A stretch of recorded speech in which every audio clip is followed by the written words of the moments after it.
दिल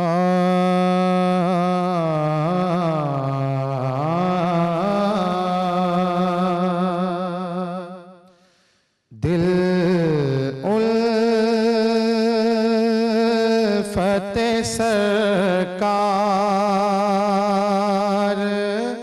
बसाने के लिए है। दिल उल्फत सरकार बसाने के लिए है।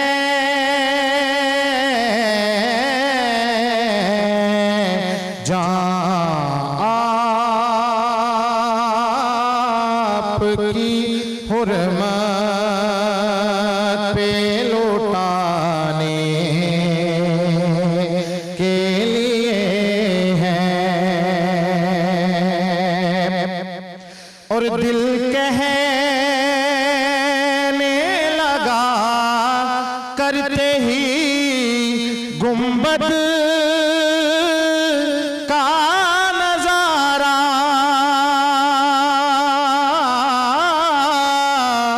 दिल कहने लगा करते ही गुंबद का नजारा कि ये नक्श तो आँखों में सजाने के लिए है। ये नक्श तो आँखों में सजाने के लिए है।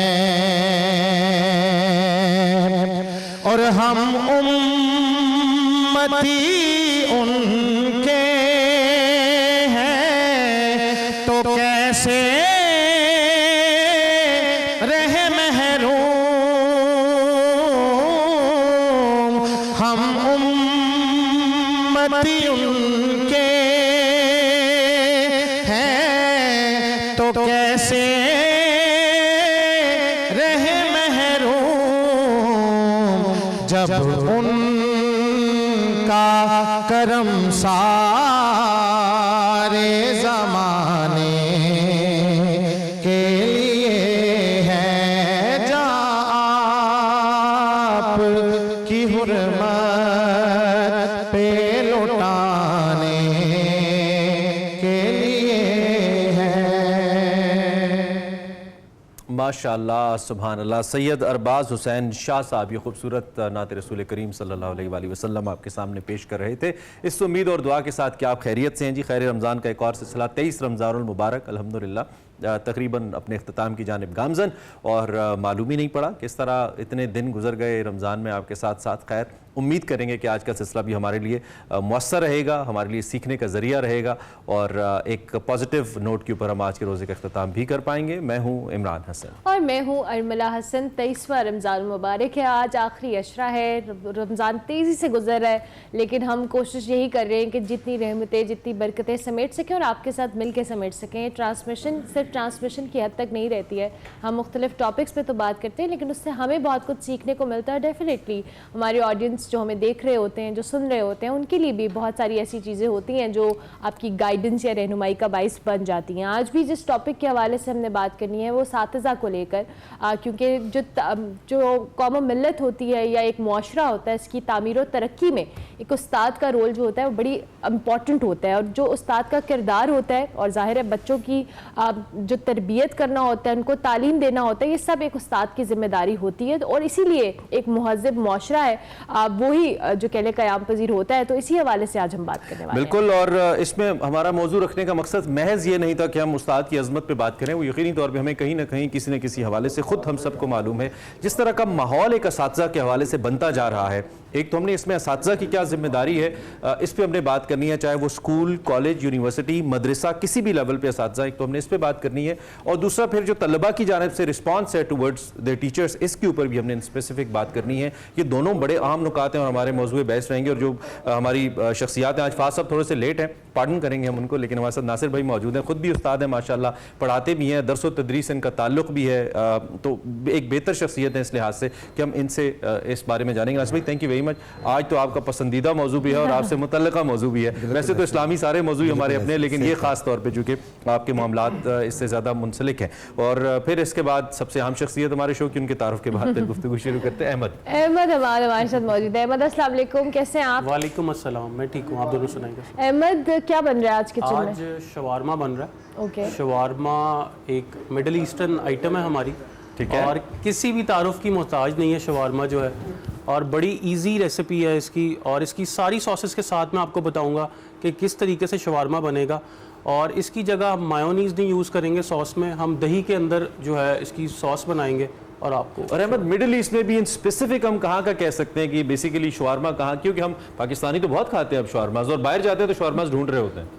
देखिए, शवारमा एक तो पीटा ब्रेड में नहीं बनता था। अच्छा, ये जो हम सब खाते आ रहे हैं सारी जिंदगी गलत है।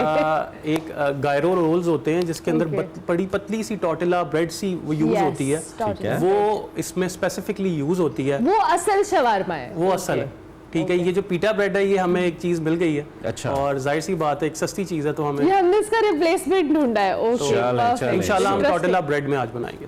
Okay, so we are going to find the original shawarma today. I hope कि अच्छा होगा एज यूजुअल। अहमद हमारे साथ हैं, और अब जिनको हमने थोड़ी देर पहले पार्डन किया था, हमारे साथ तशरीफ ला चुके हैं। आज लाहौर की ट्रैफिक का शिकार हो गए, मुझे लगता है। फाद भाई, वेलकम। कैसे हैं आप? अल्हम्दुलिल्लाह। मुझे लगता है जो रोजे आगे जा रहे हैं ना, थोड़ी थोड़ी एनर्जीज कम हो रही हैं, थोड़ा एहसास हो रहा है। मतलब आपको बहुत शुक्रिया। आपके आने से पहले हम जिक्र करते हैं असातिज़ा के हवाले से, आज हमने मौजू भी रखा, और खास तौर पे मैंने कहा कि दो बड़े अहम नुकात हैं जिनके बारे में हमने बात करनी है कि असातिज़ा का किरदार टुवर्ड्स स्टूडेंट्स, और वो आजकल उसमें बड़े डिफरेंट एलिमेंट्स आ गए, तो उस पर ज़रा बात करेंगे। आप थोड़ी सांस ले लें, हम ज़रा नासिर भाई से शुरू कर लेते हैं। नासिर भाई, क्या कहेंगे? सबसे पहले तो ये सबसे अहम कहते हैं कौम का मेहमान होता है उस्ताद, इसमें कोई शक नहीं है। हम इस वक्त जिस स्टेज पे खड़े हैं, आप किस हद तक बतौर मुअल्लिम भी और बतौर एक तालिब इल्म भी मुतमईन है या नहीं है, इस पे ज़रा अपना तजिया हमारे सामने रखिए। बिस्मिल्लाहिर्रहमानिर्रहीम। को दो जुमले बोलूँगा उस्ताद की अज़मत के हवाले से। मेरे दिल के करीब है ये मौजू, वाकई बहुत करीब है, मेरी जिम्मेदारियों में भी है। उस्ताद होना, असातिज़ा को मैंने देखा, और उस्ताद के बगैर तो कोई इंसान आगे बढ़ नहीं सकता। जितने लोग जिस भी लेवल पर हैं, जिस भी दर्जे पर हैं, सारे उस्ताद की वजह से हैं। उस्ताद ने सिखाया है, जिस भी फील्ड में है, सिखाने वाला उस्ताद है, सीखने वाला उसका शागिर्द है। मुअल्लिम और मुतअल्लिम, ये बुनियाद है। जब कोई नहीं था तो रब्बे ज़ुल जलाल ने खुद सबसे पहले इस जिम्मेदारी को पूरा फरमाया, और अल्लाह ताला खुद उस्ताद बना। व अल्लमा आदम अल अस्माअ कुल्लहा, तालीम खुद रब्बे ज़ुल जलाल ने दी। कुरान मजीद की तालीम देने की बात आई, फरमाया अर्रहमान अल्लमल कुरान, तालीम कुरान रहमान ने दी। खलक़ल इंसान, फिर तख्लीक इंसानियत का अजीम काम, उसका जिक्र तालीम कुरान के बाद किया। फिर रसूलुल्लाह सल्लल्लाहु अलैहि वसल्लम, सिर्फ रसूलुल्लाह सल्लल्लाहु अलैहि वसल्लम या अंबिया की सुन्नत नहीं है मुअल्लिम होना, ये अल्लाह खुद रब्बे ज़ुल जलाल की है, खुद रब्बे ज़ुल जलाल की है। उसके बाद रसूलुल्लाह सल्लल्लाहु अलैहि वसल्लम ने खुद अपना तारुफ जो करवाया, फरमाया इन्नमा बुइस्तु मुअल्लिमा, मुझे मुअल्लिम बनाकर मबूस किया गया। और फिर इनके लिए इतनी खूबियाँ, यकीन जाने अहादीस पढ़े तो मुझे बाज़ औक़ात बहुत शर्मिंदगी होती है कि मैं भी उस्ताद हूँ, अल्लाह ताला मुझे ये फजीलत अता करे, ये बरकतें अता करे। आका अलैहिस्सलाम ने फरमाया कायनात की हर चीज़ मुअल्लिम के लिए दुआएं करती है जब वो तालीम दे रहा होता है, हत्ता कि चींटियाँ अपने बिलों में और पानी की मछलियाँ पानी के अंदर उस मुअल्लिम और मुतअल्लिम के लिए दुआ करते हैं जो इल्म के लिए काम करता है। और अगर इल्म देने वाला इल्म जब देता है, वो इल्म जो इल्म नाफे है, बाद में बाकी रहे। इल्म नाफे हर वो इल्म जो दुनिया और आखिरत की भलाई के लिए आगे बढ़ता है। हुज़ूर नबी करीम सल्लल्लाहु अलैहि वसल्लम ने फरमाया मरने के बाद जो चीज़ें बाकी रह जाती हैं उनमें एक इल्म नाफे भी है। लेकिन अफसोस ये हुआ कि जिस ज़माने से मैं और आप गुजर रहे हैं, हमारे ज़माने में जहाँ हर चीज़ कमर्शलाइजेशन का शिकार हो गई है, वहीं उस्ताद और शागिर्द का ये अजीम रिश्ता भी कमर्शलाइजेशन का शिकार हो गया। इसमें पैसे का अमल दखल, चूँकि मुआशरे सारे में अब हम लोग मटीरियलिस्टिक हो गए ना, अप्रोच मटीरियलिस्टिक हो गई, मादियत ज़्यादा हो गए। टीचर और शागिर्द का जो रिश्ता था वो स्पिरिचुअल रिश्ता था, रूहानी रिश्ता था। वाह वाह वाह। दुनिया रूह को निगलेक्ट करके मादा की तरफ ज्यादा हम मटीरियलिस्टिक हो गए, अप्रोच हमारी मटीरियलिस्टिक हो गई और हर चीज को हम दुनिया उस्ताद की भी ये देखने लग गया कि वो क्या कमा सकता है, कितना कमा सकता है, और तलबा भी ये देखने लग गए कि हमें डिग्री की हद तक क्या मिल सकता है। दुनिया में इज्जत ही पैसे वाले की रह गई ना, मादियत आ गई। मतलब किरदार की इज्जत, अखलाक की इज्जत, वो इज्जत बाकी नहीं रही। ये एक दुख वाली बात है ज़माने में। लोग अब पहले कुछ ज़माना था, लोग देखते थे अखलाक, किरदार, उसका मकान कैसा, उसकी गाड़ी कैसी, उसकी न्यूसेंस वैल्यू उसके पास कितनी है नहीं है, इन चीज़ों की परवाह नहीं करते थे लोग। अखलाक और किरदार की बुनियाद पर उस्ताद का अदब और एहतराम होता था, जहाँ से गुजरता था लोग इज्जत करते थे। आज भी अल्हम्दुलिल्लाह उसके मनाजिर बाकी हैं, लेकिन वो कमर्शियलिज्म का फैक्टर इसमें ज्यादा आ गया। ठीक हो गया। फहद साहब से भी इस पे कमेंट ले लेते। फहद साहब, जिससे प्रोफेसर साहब भी कह रहे हैं कि कमर्शियलिज्म जब से आई है, ऑब्वियसली हर चीज के अंदर मटेरियलिस्टिक होना, या हम चीजों को बहुत एक फायदे नफा नुकसान की नजर से देखते हैं, और यही चीज हमने आजकल के दौर में भी ऑब्जर्व की है कि जो उस्ताद एक बड़ा जो कह ले इज्जत और एहतराम वाला मर्तबा है, लेकिन स्टिल कहीं ना कहीं जब हम अपने वालिद साहब से उनके उस्ताद के बारे में सुना करते थे तो उनका बताने का अंदाज बड़ा मुख्तलिफ होता था। अब हम जब अपने नेफ्यूज नीसी से सुनते हैं तो उनका अंदाज बिल्कुल मुख्तलिफ होता है। तो टाइम के साथ साथ चीज़ों में बहुत एक डिजास्टर किस्म का चेंज आया है। ये एब्सोल्युटली, एक तो ये कमर्शियल एस्पेक्ट पे मैं बात करूंगा, लेकिन उससे पहले जो एक अहम बात है वो ये है, इसमें कोई शक नहीं है कि उस्ताद के हवाले से ला तादाद हदीस सरकार दो आलम सल्लल्लाहु अलैहि वसल्लम, सहाबा के आसार, लिटरेचर भरा हुआ है, सूफिया का लिटरेचर ही भरा हुआ है। मगर जिस ज़माने में मैं और आप हैं, हमारा जो वर्स्ट माइंड है उसको हम उस्ताद बनाना चाहते हैं। हमारा बेस्ट माइंड उस्ताद नहीं है। बात यहाँ से शुरू हो रही है। वाओ। जो बंदा उज़्वे मुअत्तल होगा मेरे घर में, या तो मैं उसको रिलीजन की तरफ भेज दूंगा, या नंबर 2 से कहूंगा तू इनू मास्टर शास्त्र दा कोई ना वो करा दिए मास्टर, तू मास्टर बन जाता। या पंजाब जेड़ा बच्चा नहीं पढ़ता उन्हें मदरसे पा दो, उन्हें भी मदरसे। मतलब आपका बेस्ट माइंड इस पर क्या करना चाहता है? वो सिविल सर्वेंट बनना चाहता है जी, ऐसे वो ब्यूरोक्रेसी में जाना चाहता है, वो यूनिफॉर्म वाली प्रोफेशंस में जाना चाहता है, जहाँ पे ताकत हो, जहाँ पे उसकी इज्जत हो, माशरे के अंदर इन्फ्लुएंस हो, और सोसाइटी में कहें कि जी यार ये साहब बड़े अहम है। तो पुराने वक्तों में, जैसे प्रोफेसर साहब ने भी बात की, इमाम गजाली जो थे वो इसलिए बड़े नहीं थे कि वो बड़े अमीर हैं, पैसे का तो पता ही नहीं है। इमाम गजाली उस निजामिया मदरसे के प्रिंसिपल या वाइस चांसलर थे। That was his first claim to fame. 22 साल की उम्र में बन गए थे वो। उस दौर में जो बादशाह आने वक्त थे, खुलफा थे, वो पेट्रन बनते थे इल्म फजल के। जो जितना बड़ा आलिम होता था वो खुद इंस्पायर होते थे, उसको वो प्रोमिनेंट पोजीशन देते थे, उससे मुशावरत करते थे। आप अब्बासी दौर में देख लें, ऑटोमन्स में देख लें, इवन मुगलों के यहाँ भी इस तरह के मज़ाहिर आपको मिलेंगे। अब जिस माशरे में मैं और आप हैं, जो बेचारा बिल्कुल दिमाग से आ रही है, वो प्रोडक्ट हमारा उस्ताद बनने जा रहा है। यहां से प्रॉब्लम शुरू हो रही है। 98-99% की एग्जम्पशन वो होती है, वो तो हर जगह ही होती है। अब आप मुझे बताएं, गवर्नमेंट स्कूल्स के अंदर हमारे जो टीचर्स हैं, वो उनकी क्या अपनी कैपेसिटी है पढ़ाने की? नहीं है जी। मैं नाम नहीं लेता, मैं पाकिस्तान की बहुत बड़ी यूनिवर्सिटी से मुंसलिक हूँ जी, जो कि तारीखी यूनिवर्सिटी है, लोगों को पता है। ठीक है। मुझे यूनिवर्सिटी के अंदर जो एकेडेमिया है, हमारे जो प्रोफेसर्स हैं, उनके अंदर खुद इल्मी ज़ौक़ नहीं है। पॉलिटिक्स, मतलब वो पॉलिटिक्स, भाई पॉलिटिक्स का मैदान है, पॉलिटिक्स के अंदर आप सियासतदान बन जाए। बिल्कुल ऐसे। अगर आपने यूनिवर्सिटी के अंदर यूनियन बाजी करनी है, टांगे खींचनी है, तो आपने पढ़ाना क्या है किसी? बिल्कुल ऐसे। आप पेपर्स इसलिए नहीं लिख रहे कि आप जेन्युइनली तहकीक करना चाहते हैं। आप पेपर इसलिए लिख रहे हैं कि आपकी तरक्की इसके साथ मुंसलिक है। पेपर की वो क्वालिटी भी नहीं है, लोगों ने जत्थे बनाए हुए हैं। मैं पेपर लिख रहे हैं, चौथा ना मेरा पा दे, मैं लिखांगा, चौथा मैं तेरा पा देगा, तू को ऑथर हो जाएगा। बड़ी दुखती रग पे हाथ रख दिया आपने।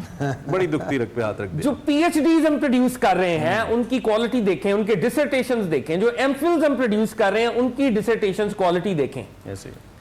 और तोरा ऊपर आप जो कमर्शियलिज्म की बात कर रहे हैं, ये रिलेशनशिप जो कि सेक्रेड था, जो कि रूहानी था, ये अब गाहक वाला रिलेशनशिप, क्लाइंट वाला रिलेशनशिप बन चुका है। अच्छा, अनफॉर्चुनेटली ये हमारे हर शोबे में ना, तालीम के साथ, जैसे सेहत की भी हम बात करते हैं, आई विश कि हम कल इस पे भी रख लेंगे, डॉक्टर वाला जो टॉपिक है, कि उसमें भी ऐसे ही है कि लोग अब, पहले ये भी बड़ा मुकद्दस अंबिया का शोबा, इस पेशा इसको भी कहा जाता है, लेकिन उसमें भी जरा ये कमर्शियलिज्म हर चीज को ही हर्ट करा है। हमने एक ब्रेक लेनी है, ब्रेक के बाद जरा इस तसलसल को जारी रखेंगे और मजीद को रेदने की कोशिश करेंगे और हल भी तलाश करने की कोशिश करेंगे कि इसका हल क्या है, कैसे बेहतरी हो सकती है। ब्रेक लीजिए। देखने को या मोहम्मद यूं तो क्या देखा नहीं, देखने को या मोहम्मद यूं तो क्या देखा नहीं, हाँ मगर महबूब कोई, हाँ मगर महबूब कोई आप सा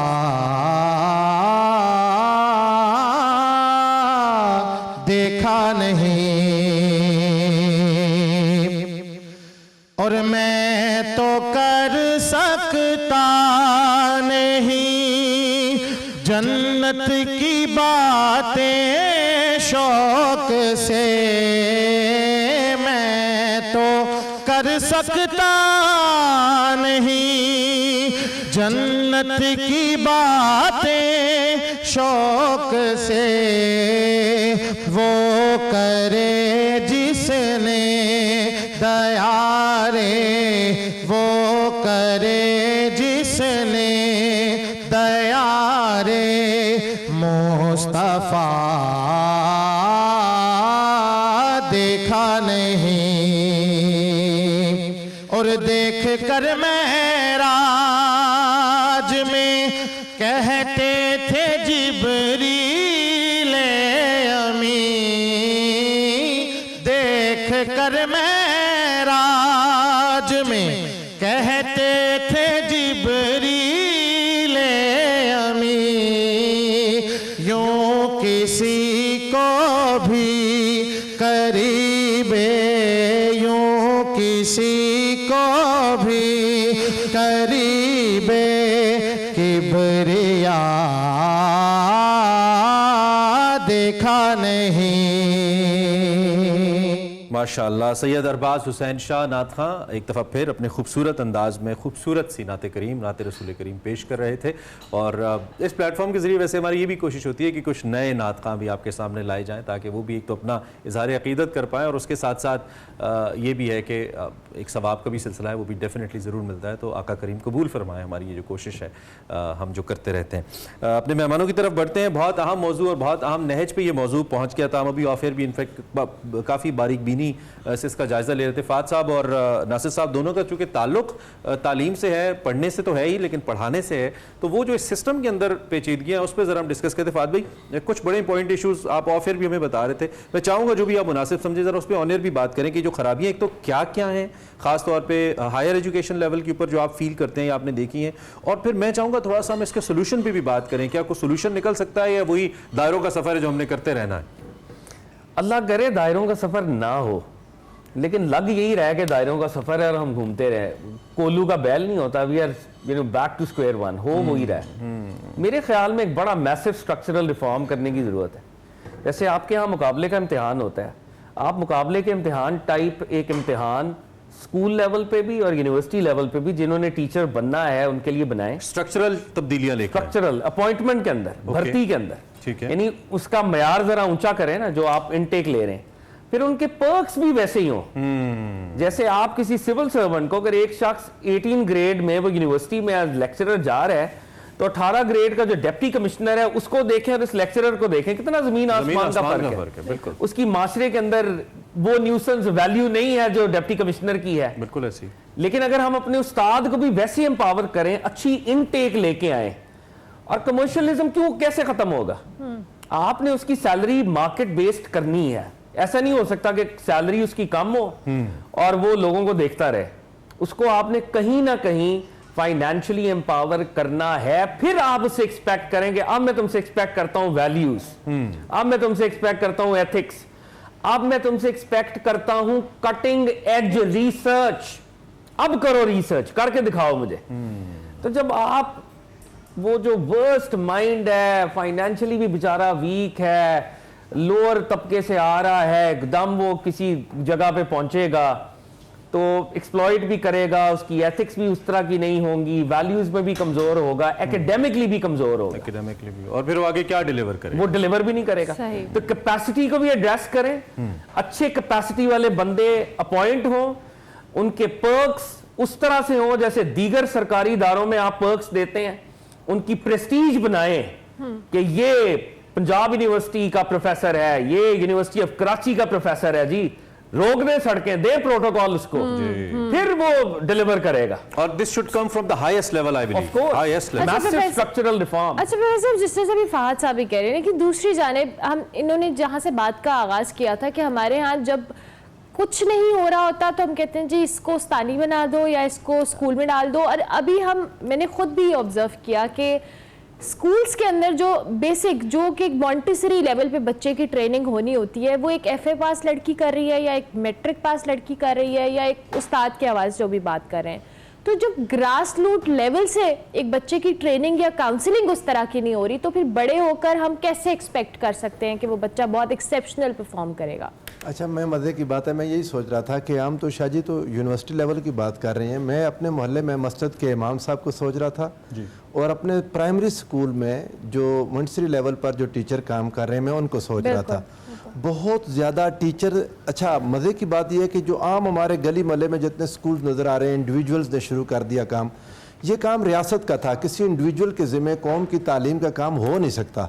लेकिन चूंकि रियासत अपने काम में पूरी तरह कामयाब नहीं है, सरकारी स्कूल्स हैं ही नहीं, और अगर हैं तो उनके हालात इतने बुरे हैं कि लोग उधर जा नहीं पा रहे, इल्ला माशाअल्लाह कहीं कोई दूर दराज छोटे शहरों में होता होगा। लेकिन कतई कलामी की माज़रत, ऐसा क्यों है? पिछले कोई 8-10 बजट, कोई 6-7 तो मैंने बराह रास्त भी कवर किए हैं, 8-10 बजट्स के अंदर हमेशा हुकूमतें बढ़ चढ़ कर उस पर सबसे ज्यादा डेस्क बचते हैं जी, इतना बजट हमने तालीम के लिए रखा है सिंध में, वो किधर जाता है? वो उसके हुजम के मुताबिक कुछ भी नहीं है ना, वो तो मतलब ऊंट के मुंह में जीरा है, कुछ भी नहीं है, जितना चाहिए उसके मुकाबले में कुछ नहीं। स्टूडेंट बहुत ज्यादा हो गया, फिर out of the school student बहुत ज्यादा है, फिर स्कूल के अंदर जिस लेवल पर आपने बात की ना अरमला, वहां पर तो हाउस वाइफ्स हैं, टीचर भी नहीं है, even they are not properly trained for teaching purpose, मतलब वो काम कर रही है, उनको ट्रेनिंग देना भी किसका काम है वो कोई नहीं कर पा रहा, वो जिस तरीके से उनको आता है वो पढ़ा देते हैं। यूजुअली बच्चे FA करती है, वो जाके टीचर और FA की बात भी आप देखें तो BA के अंदर जितना वो अपने कॉलेज में पे कर रही थी, BA करने के बाद या MA करने के बाद अपने स्कूल से उतना ले भी नहीं रही होती,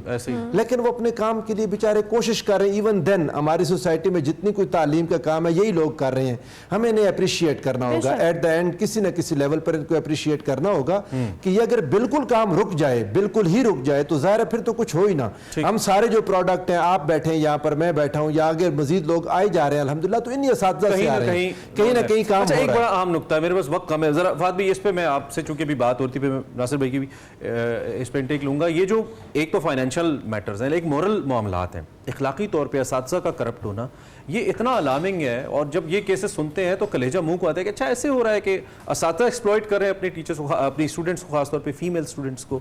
आप तो चूंकि पढ़ाते भी हैं, क्या ये बात दुरुस्त है, किस हद तक दुरुस्त है, और इसका कला कमा कैसे करें? आप अगर उस्ताद हैं, इखलाकी तौर पर तो आप अपने आप को ठीक रखना आपकी जिम्मेदारी है ना। बहुत ही अनफॉर्चुनेट है, और ये हमारी यूनिवर्सिटीज़ में है। मतलब मैं इस वक्त दो ओपिनियंस ले सकता हूँ, एक तो है कि मैं ब्लाइंडली यूनिवर्सिटीज को डिफेंड करना शुरू कर दूं, आमतौर पे होता यही है, जब आप किसी इदारे से हो तो आप डिफेंड करना शुरू कर देते हैं, ऐसा मतलब रियलिटी बहुत ही ब्लीक है। और उसकी भी वही वजह है कि हमारे वो टीचर्स जो ओवर द इयर्स जिनको इस मौका मिला, अपॉर्चुनिटी मिली, वो खुद ही अभी इनलाइटेंड नहीं थे, एम्पावर्ड नहीं थे, एक कसम पुरसी की जिंदगी थी। जब पहली दफा कोई चकाचौंध देखी, को एजुकेशन देखी, तो वो अपने आपे से बाहर हो गए। I might sound very rude but this is how it is turning out, ये रियलिटी है। तो उन लोगों का अपना बचपन का एक्सपोजर नहीं था, लैक ऑफ एक्सपोजर था, जब आए तो बहुत बड़ा एक्सपोजर मिल गया।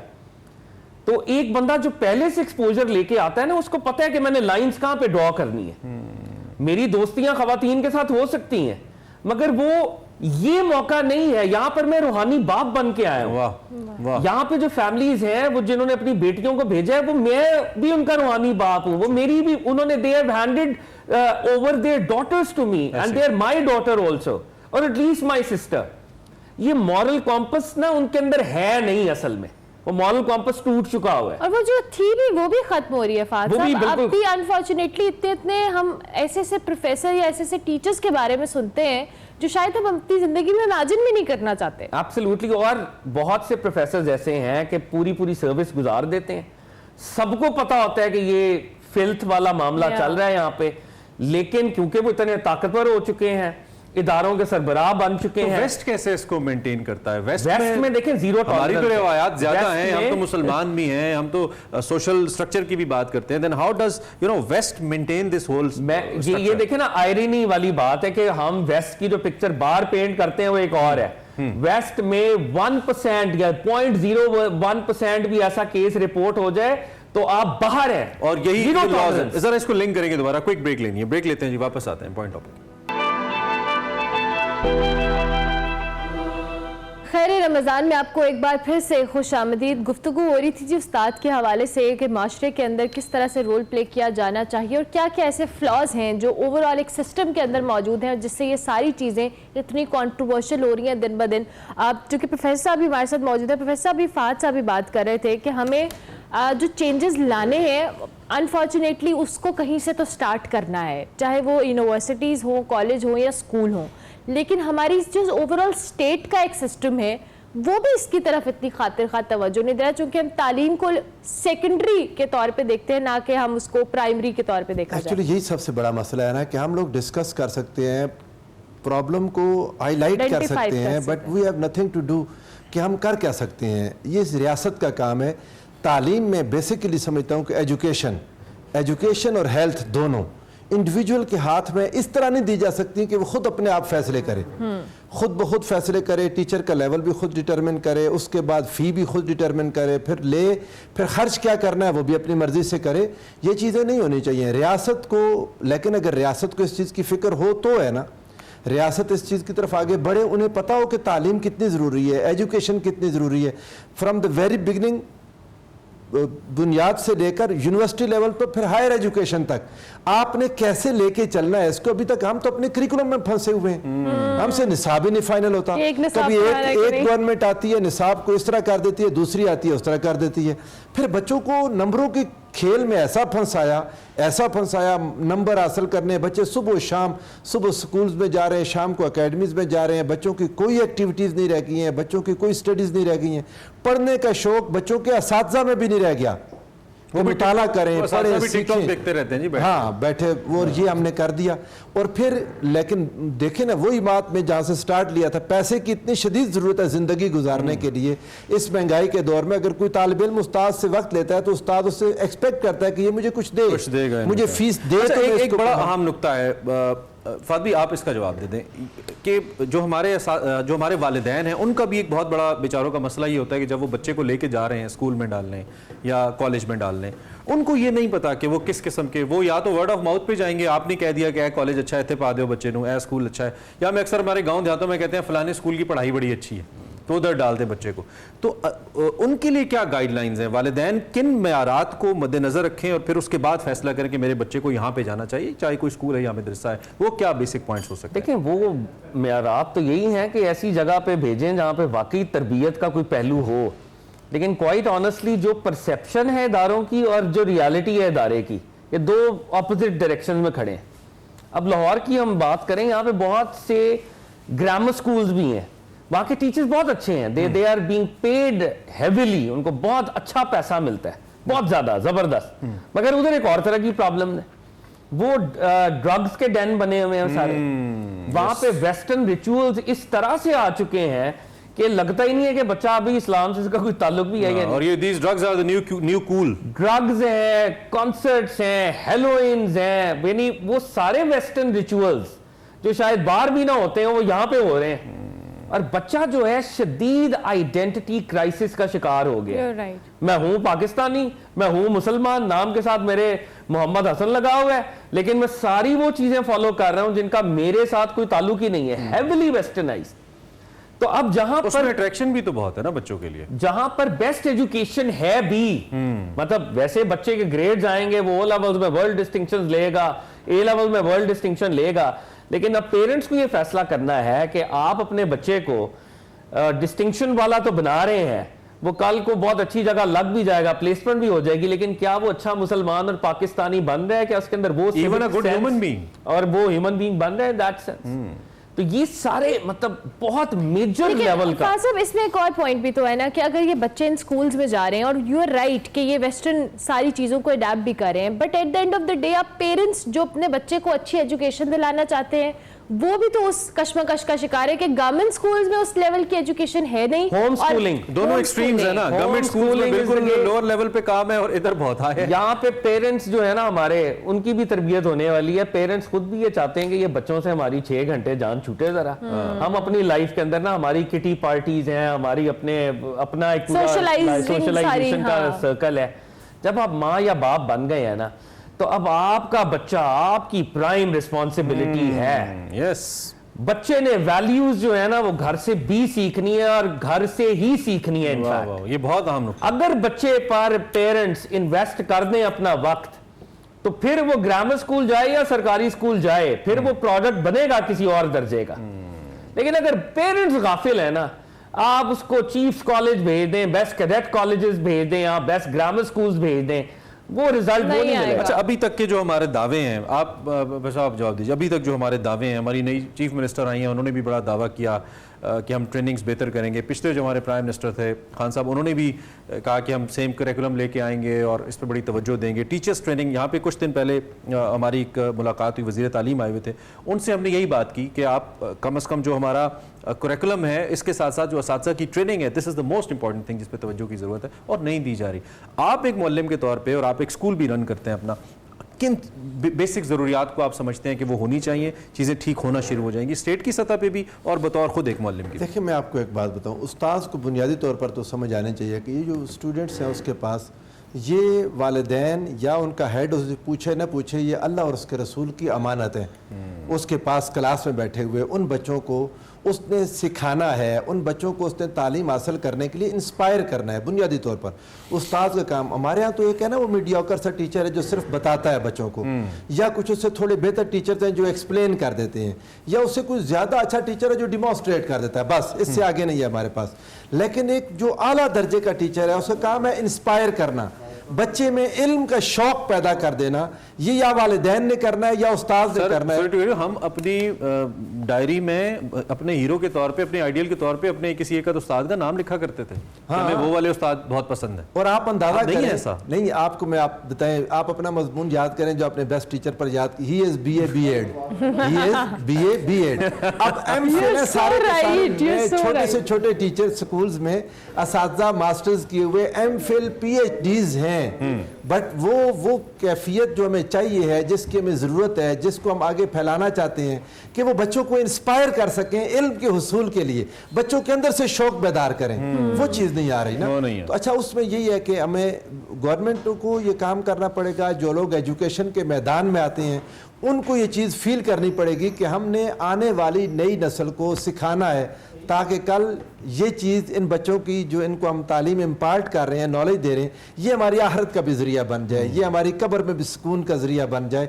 क्योंकि इल्म नाफ़े, हुज़ूर नबी करीम सल्लल्लाहु अलैहि वसल्लम ने मरने के बाद बाकी रह जाने वाले आमाल में भी इसको गिना है। तो उस्ताद भी जिम्मेदार है। बिल्कुल, चूंकि आखिरी हिस्सा है तो मैं मदरसा के हवाले से भी, और मदरसा में चूंकि बहुत केस आते हैं चाइल्ड मोलेस्टेशन के, चाइल्ड रेप के, अफसोसनाक बात यह है कि हमारे उलमाए कराम उसकी मजम्मत तो ज़रूर करते हैं, लेकिन आज तक हमने नहीं देखा कि किसी को ऐसी मिसाल बनाया गया हो। क्योंकि अगर एक मौलवी, वो कहते हैं ना, वासिफ साहब ने कहा था बादशाह का गुनाह गुनाहों का बादशाह होता है, तो अगर एक साहिब इल्म गुनाह कर रहा है तो मुझे लगता है कि उस पर ज़्यादा पकड़ है, उस पर ज़्यादा पूछ है, क्योंकि वो जानता है। तो कोई ऐसी मिसाल हम नहीं बना सके कि कोई ऐसी सज़ा दें जिसके बाद ये वाक़यात ना हो। बिलखुसूस मैं मदरसा के हवाले से आपकी तवज्जो लाना चाहता हूँ, इस पर आपका क्या? मैं बिल्कुल इस चीज़ में करता हूँ कि होना चाहिए। मदरसा में असल एक्चुअली वाक़यात और हैं, बच्चे वहाँ पर 24 आवर्स रह रहे होते हैं, फिर अपने घरों से बहुत ज़्यादा दूर से आए होते हैं, वल्नरेबल होते हैं ज़्यादा। अगर कोई एक इस तरह का भेड़िया बीच में मौजूद है, अच्छे असातिज़ा भी उन्हीं मदारिस में होते हैं, अच्छे असातिज़ा मौजूद होते हैं जो तालीम दे रहे होते हैं, बच्चे जिनके घरों के काम भी करके खुशी महसूस करते हैं, वो एक बहुत बड़े अच्छे लेवल पर है काम, जैसे ऐसे काम चल भी रहा है। लेकिन बीच में एक दो बीस्ट होते हैं, भेड़िए होते हैं, जो सारी को गंदा कर देते हैं। लेकिन फिर उस वक्त उन अच्छे लोगों का किरदार शुरू होता है जब एक भेड़िया नजर आए, उसको ऐसी मिसाल बनाते हैं कि आइंदा कभी कोई भेड़िया, वो अच्छे लोग भी चुप हो जाते हैं, जुबानें बंद कर लेते हैं, मदरसे का नाम बुरा हो जाएगा, मसलक बदनाम हो जाएगा, हमारा ये नाम वो ये क्या है, ये सारे लोगों को बोलना चाहिए। और उसको जो हमारे अकाबरीन उलमा हैं, बड़े उलमा हैं, मसालिक के जो अकाबरीन, उनको स्टैंड लेना चाहिए, उनको स्टैंड लेना चाहिए। उनका किरदार भी लोगों को राजी कराने वाला है। वो माँ बाप को, बच्चे का माँ बाप आके माफ कर रहे हैं, भाई ये माफ करना क्या होता है? ये आपका बच्चा नहीं है, ये बच्चा आपके नहीं है, ये मेरी सोसाइटी का एक फर्द है जो आगे जाके बुराई फैलाएगा। इस बच्चे के साथ ऐसा होगा, ये ज़हनी मरीज बन जाएगा, ये आगे जो नुकसानात करे कौन जिम्मेदार है? कौन वालिद होता है जो इस तरह के भेड़िए को माफ करता है? या कौन है वो उलमा जो माफी दिलवाते हैं आकर? ये सारे बेईमान हैं। ये भी बहुत बड़ा सवालिया निशान है। ठीक हो गया, thank you very much professor, बहुत शुक्रिया आप हमारे साथ मौजूद थे जी। इस हवाले से हम बात कर रहे थे, अब जरा किचन की सूरत हाल का भी जायजा ले लेते हैं। किचन में अहमद हम आ चुके, हमारे साथ मौजूद है। अहमद, कहाँ तक पहुंचा है काम? Almost we are ready, okay, and हमारी सॉस भी बन चुकी है, हमारा शवारमा का चिकन भी बन चुका है। ठीक है, तो मैं आपको रेसिपी बता दूं। सबसे पहले मैं शुरू करता हूँ सैलड से। ये सैलड है ब्राइन सोल्यूशन वाला सैलड। ठीक है, इसमें हमने प्याज, शिमला मिर्च और इसी के साथ साथ हमने इसमें मिर्चें, लहसुन का इस्तेमाल किया। आधा कप हमने इसमें सिरका लिया था और आधा कप जो है वो पानी लिया था। आप 1 कप भी ले सकते हैं, अपनी वेजिटेबल के हिसाब से लेना है। ठीक है, वेजिटेबल आपकी फुली डिप होनी चाहिए, वरना फंगस लग जाएगी। 6 महीने तक आप इसको रख सकते हैं फ्रिज के अंदर एयर टाइट जार में। अगर आप इसको फुली डिप नहीं रखेंगे तो ये फंगस लग जाएगी और ख़राब हो जाएगा। सीजनिंग में हमने इसमें सूखा धनिया डाला है और सॉल्ट डाला है, और इसी के साथ हमने जितनी भी हमारी वेजिटेबल थी, जिसमें प्याज था, शिमला मिर्च थी और हरी मिर्चें थी, वो हमने इसमें डाल के डिप कर ली हैं। इसी के साथ साथ मेरे पास चिकन था।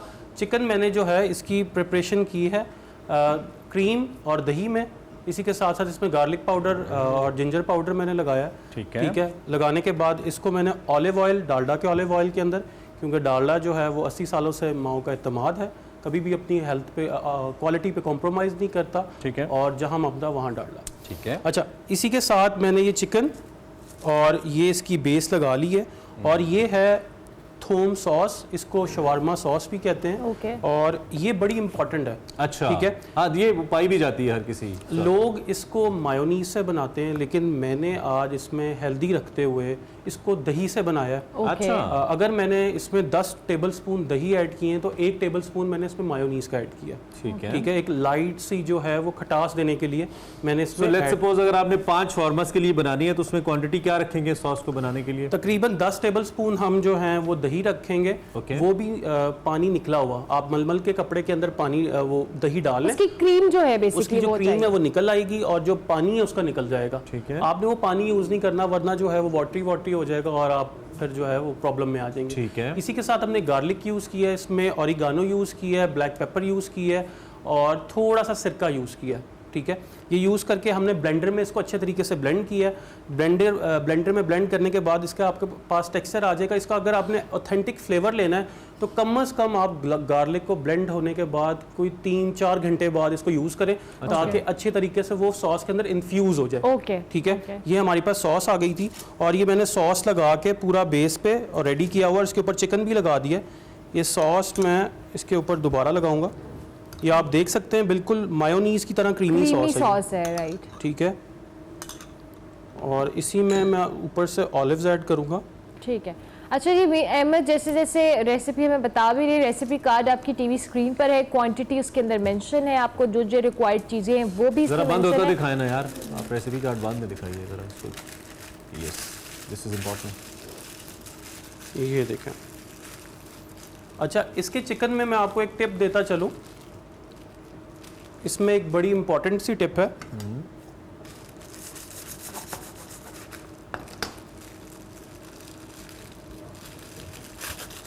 जल्दी से दीजिए अहमद टिप। ठीक है, टिप अगर मैं देता चलूं तो आपने जब भी इसके गोश्त की कुकिंग करनी है वो हाई फ्लेम पे करनी है। अच्छा, उससे क्या होगा, एक तो जो बाहर के पोर्स होते हैं चिकन के वो लॉक हो जाते हैं। जब वो लॉक होते हैं तो अंदर से चिकन जूसी रहता है।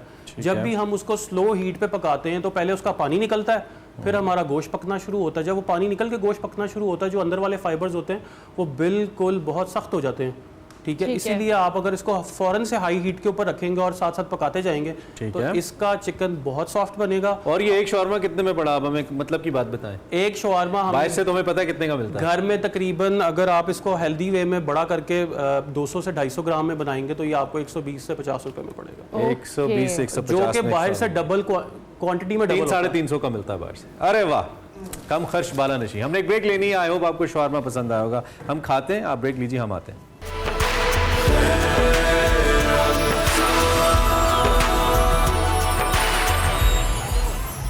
खैर रमज़ान में आपको एक बार फिर से खुशामदीद। अब आपको दिखाएंगे हमारा सेगमेंट जिसमें SOS चिल्ड्रन विलेज, जो कि यतीम और लावारिस बच्चों की कफालत का मिसाली इदारा है, यहाँ पर बच्चों की कैसे देखभाल की जाती है, इस हवाले से बता रही हूँ फैरा फैज़ आज के सेगमेंट में। नाज़रीन, आज मैं एक ऐसे इदारे में मौजूद हूँ जहाँ पर बेआसरा और बेसहारा बच्चों को एक माँ और घर का माहौल दिया जाता है। यहाँ पर इनकी तालीम और तरबियत की जाती है और साथ ही साथ रोशन मुस्तकबिल की सिमत भी दिखाई जाती है। मैं बात कर रही हूँ SOS चिल्ड्रन विलेज लाहौर की। तो आइए आपको लेकर चलते हैं इस खूबसूरत से विलेज का, आपको विज़िट कराते हैं और साथ ही साथ यहाँ पर मौजूद बच्चों से आपकी बात करवाते हैं।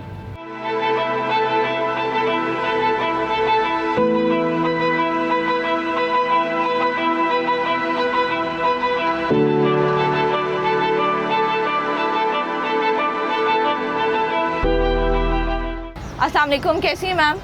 वालेकुम सलाम, मैं बिल्कुल ठीक हूँ, थैंक यू। नाज़रीन, इस वक्त हमारे साथ सबा फैसल साहिबा मौजूद हैं जो नेशनल डायरेक्टर हैं SOS पाकिस्तान की। तो मैम, आज हम आपसे इस बेसिक कॉन्सेप्ट के बारे में जानना चाहेंगे कि SOS बेसिक कॉन्सेप्ट क्या है, ख़ास तौर पे विलेज की अगर मैं बात करूँ, और पहला विलेज ऑल ओवर पाकिस्तान में कहाँ पर बना था? एक्चुअली हमारे मुल्क में 1975 में इंट्रोड्यूस हुआ। हमारी प्रेसिडेंट जो है मिसेस सुरैया अनवर, उन्होंने डिसाइड किया कि यहाँ पर भी एक इस तरह का कॉन्सेप्ट होना चाहिए।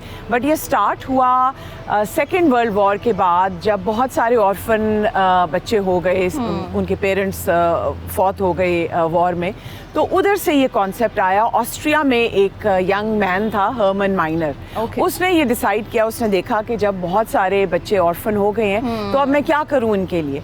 तो फिर उसने ये कॉन्सेप्ट स्टार्ट किया कि हर एक बड़ा सा कंपाउंड जिसको वो विलेज कहते थे, जिसके अंदर 10 से 15 घर होते हैं और हर घर में एक सरबराह उधर की माँ होती है। तो a loving home for every child, ये कॉन्सेप्ट है। जिस विलेज में आज हम खड़े हैं, ये 1977 में पहला विलेज हमारा बना। ज़बरदस्त। तो पाकिस्तान में और भी विलेजेस हैं, किन किन इलाकों में? जी, हमारे पूरे पाकिस्तान में 17 सिटीज़ में विलेजेस चल रहे हैं और सारे प्रोविंसेस में और AJK में भी हमारे 2 विलेजेस चल रहे हैं। ठीक है। तो मैम, आज मैं आपसे रिक्वेस्ट करूंगी कि आप मुझे एक तो इस विलेज का टूर दे दें। बिल्कुल, चलें आप मेरे साथ, मैं आपको दिखाती हूं। चलें।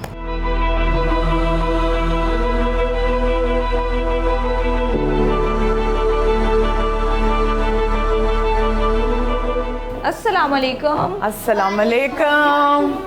ये हमारा प्ले एरिया है जहाँ पर हमारे बच्चे, रीडिंग कॉर्नर भी यहाँ पर बना हुआ है और प्ले एरिया भी है। तो बच्चे डिफरेंट टाइमिंग्स पे इनका एक स्केड्यूल बना हुआ है, उसके ऊपर आके यहाँ पर रीड भी करते हैं और प्ले भी करते हैं। तो यहाँ पर आने की कोई एज लिमिट वगैरह आप लोगों ने सेट की हुई है? ज़्यादातर हमारे छोटे बच्चे ही यहाँ पर आते हैं, क्योंकि आप देख रहे हैं जो टॉयज़ हैं वो सॉर्ट ऑफ उसी एज के रिलेटेड हैं। किस उम्र के बच्चे ज़्यादातर आते हैं आप लोगों के पास? सो हमारी एडमिशन क्राइटेरिया बड़ा सिंपल है। न्यू बॉर्न से लेके 8 से 10 साल की उम्र तक के हमारे बच्चे आते हैं। अब हम नेक्स्ट कहाँ पे मूव करें? अब मैं आपको एक घर में लेके चलती हूँ।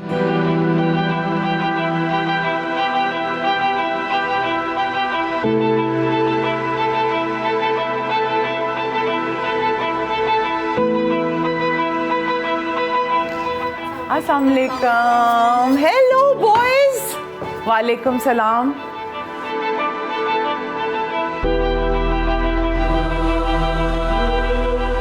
तो यहाँ पर टोटल कितने घर मौजूद हैं? यहाँ पर 20 घर हैं हमारे पास, और हर घर में अबाउट 8 से 10 के दरमियान बच्चे रहते हैं। अच्छा, तो हर घर में खाना और हर घर की रूटीन, हर घर की सजावट ये वेरी करती है? बिल्कुल वेरी करती है, depending on the mother and of course the बच्चास। जो बड़ी बच्चियां हैं हमारी जिस घर में होती हैं वो मदर के साथ हेल्प करती हैं किचन में। अगर मैं एक बच्चे की बात करूं, बॉय की बात करूं, तो वो किस उम्र तक घर के अंदर रहता है? लड़के और लड़कियां विलेज में इकट्ठे रहते हैं जब तक कि बॉयज प्यूबर्टी पे नहीं आते, तकरीबन 11-12 साल की।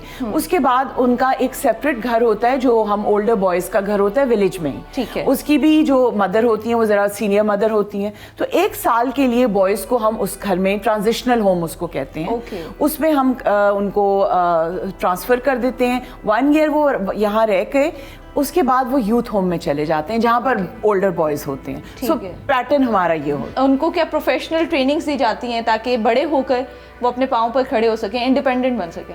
सो हमारा अब काफ़ी अरसे से जो फोकस है वो यूथ के ऊपर है, यूथ एम्पावरमेंट के ऊपर है। कुछ बच्चे चाहते हैं कि वो टेक्निकल ट्रेनिंग या वोकेशनल ट्रेनिंग में जाएं, तो हमारा उनके ऊपर अटेंशन होती है, उनको हम फिर फैसिलिटेट करते हैं इंस्टीट्यूट्स में। तो अभी मैं चाहूंगी कि यहाँ पर इस घर की जो माँ जी हैं, मैं उनसे बात करूँ और यहाँ पर जो मौजूद बच्चे हैं उनसे भी बात। जी बिल्कुल, यू आर मोस्ट वेलकम।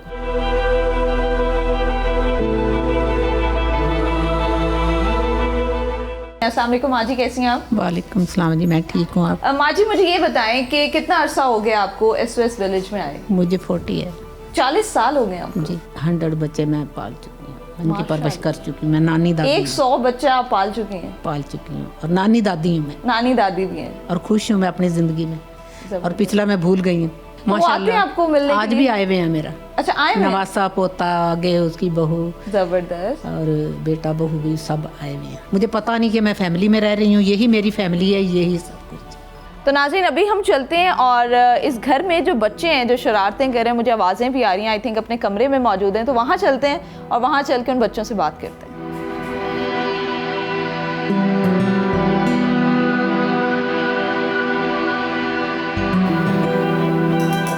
अस्सलाम वालेकुम, कैसे हो बच्चों? मुझे बताओ कौन सी क्लास में पढ़ते हो? 3 क्लास में पढ़ते हो जी। तो पोजीशन क्या है आपकी? 2nd। अच्छा, तो मुझे बताओ यहाँ पर जो आप भाइयों के साथ रहते हो, सबसे ज्यादा दोस्ती किसके साथ है? किसी बहन से है या भाई से? भाई से। कौन से भाई से? एजान। मामा से डर लगता है? यस। किस चीज़ पे अम्मा डांटती हैं कि ये नहीं करना और ये करना?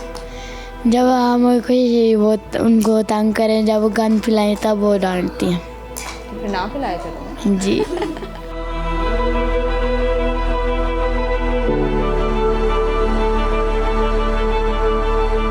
जो माएँ आप लोग सिलेक्ट करते हैं, बेसिक उनका क्या क्राइटेरिया होता है और किस तरह से उनको ट्रेनिंग दी जाती है ताकि वो हर बच्चे को एक माँ का प्यार दे सकें? आइडियली उफेरा हम चाहते हैं कि एजुकेटेड मदर्स हमारे पास आएँ एम्प्लॉयमेंट के लिए। सो हम उनको बाकायदा पहले अनट्रेन करते हैं, जो उनको मतलब जितना इमोशनल बैगेज होता है आप उसको एग्जैक्टली उनको हम इमोशनल काउंसलिंग भी होती है हमारी। हर विलेज में एक मैंडेटरी होता है एक साइकोलॉजिस्ट का। हम जो भी नई मदर आती है उसको एक सीनियर मदर के हाउस में पहले हम डालते हैं और उसके बाद उनको अपना घर असाइन किया जाता है। उसके अलावा साल में एक दफ़ा हम नेशनल ऑफिस में पूरी बाकायदा एक स्ट्रक्चर ट्रेनिंग मदर्स की पूरी all over the country training, मतलब आप थ्रू आउट ये चलती रहती है? ये चलता रहता है, बिल्कुल ऑन द जॉब ट्रेनिंग हर वक्त चलती रहती है। ठीक है। कोई बच्चा शादी की उम्र को पहुंचता है तो SOS जो है अपना किस तरह से किरदार अदा करता है? बहुत सारी बच्चियों की हमने शादियां की हैं। कई दफ़ा ऐसे होता है कि कोई एक्सटेंडेड फैमिली में अगर कोई रिश्ता हो माकूल, तो उसका रिश्ता आता है और फिर हमारी यहाँ से विलेज की टीम जाती है पता करने के लिए। पूरा वेरिफिकेशन का प्रोसेस जैसे आप घरों में होता है, बिल्कुल वेरिफिकेशन के बगैर तो हम कुछ भी नहीं कर सकते। बाकायदा मेहंदी होती है, बारात का होता है, वलीमा होता है। सो जैसे हम सब के घरों में होता है बिल्कुल वैसे ही। ज़बरदस्त। Thank you so much ma'am for your time.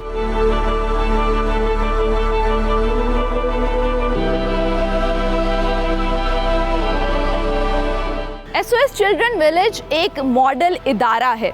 यह इदारा बेसहारों को सहारा देता है, लेकिन ये जिम्मेदारी सिर्फ इस इदारे की नहीं बल्कि हम सब पर फ़र्ज़ है। इसी के साथ मुझे इजाज़त दीजिए। अल्लाह हाफ़िज़।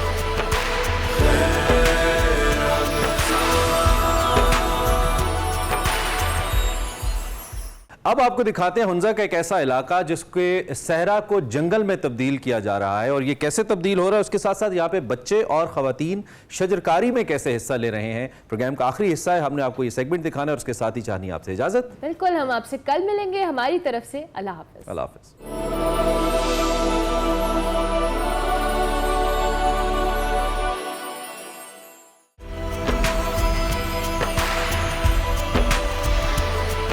अस्सलाम वालेकुम नाज़रीन, मैं वकार अहमद और आप देख रहे हैं खैर रमज़ान। इस वक्त चिशकट में हूँ और एक ओट में हूँ। उसकी वजह यह है कि बहुत ही तेज़ हवा चल रही है और यहाँ पे एक छोटी सी जगह पे पनाह ली है और एक स्टोरी जो है वो आपसे शेयर करनी है, जो कि बहुत ही इंस्पायरिंग स्टोरी है।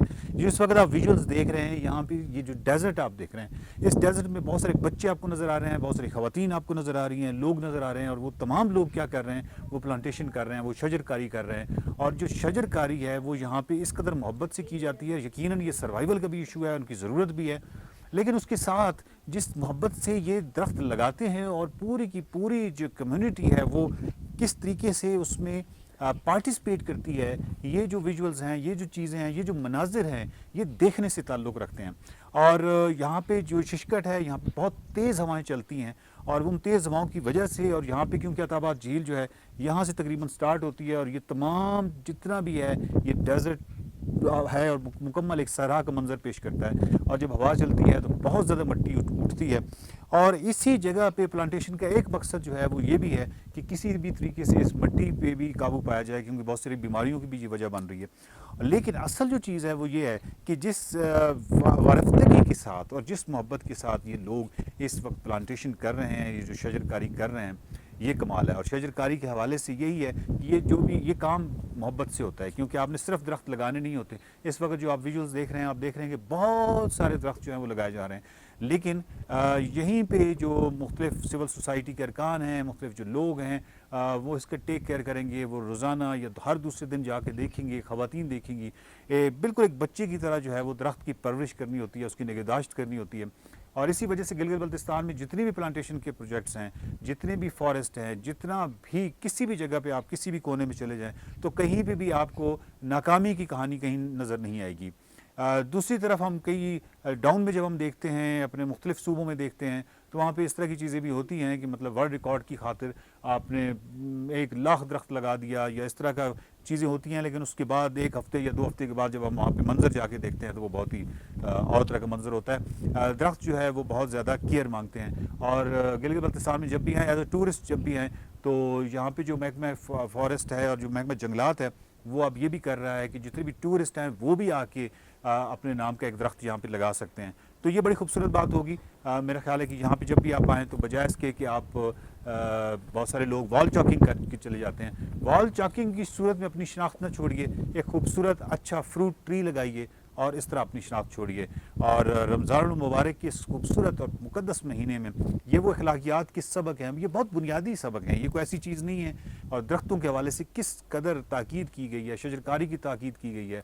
तो मेरा ख्याल है कि ये वो चीज़ें हैं सिर्फ जो हमारे इल्म में है, हमें इन पे अमल करना है। तो ये जो अमल है, इसका जो अमली मुजाहरा है, ये आपको गिलगित बल्तिस्तान में कमाल नज़र आता है, हुंजा में कमाल नज़र आता है। और इस वक्त जो शिशकट में हूँ तो ये इनकी कमिटमेंट देखिए कि इस कदर हवा, इस कदर इस तरह के मौसम के बावजूद ये लोग अपने कमिटेड हैं और शजरकारी कर रहे हैं। और आप भी जब आएंगे यहाँ पे तो अपने नाम का एक दरख्त ज़रूर लगाइएगा। देखते रहिए खैर रमज़ान।